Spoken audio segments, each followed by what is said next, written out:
C'est très important aussi pour nous d'être présents à ce type d'événement puisqu'on a la responsabilité de construire la ville de demain avec des ambitions écologiques et on ne peut pas le faire sans travailler main dans la main avec les élus.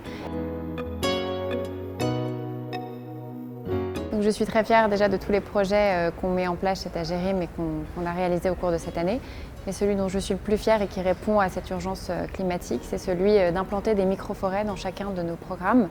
Donc sur une vingtaine de programmes en France, on va implanter des forêts sur 50 mètres carrés à raison à peu près de 4 arbres par mètre carré, ce qui permet de planter au cours de l'année 2021 plus de 4000 arbres sur nos programmes. Et ça, pour nous, c'est très important parce que ça vient compenser l'effet négatif d'émissions de carbone liées à la construction de nos bâtiments.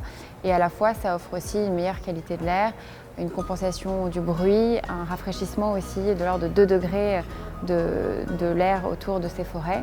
Et puis, ça offre du confort, bien sûr, aux habitants de nos résidences, mais aussi aux habitants plus généralement du quartier.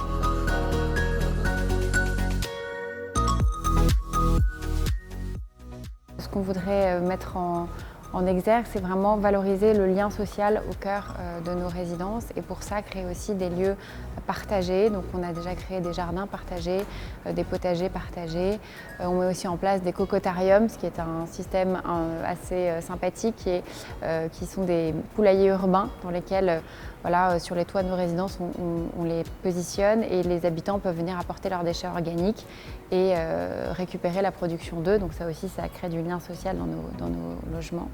Et puis, on a aussi la volonté de mettre l'art au cœur de nos résidences avec des choix d'artistes qui se font par nos acquéreurs et ça permet de créer aussi du lien.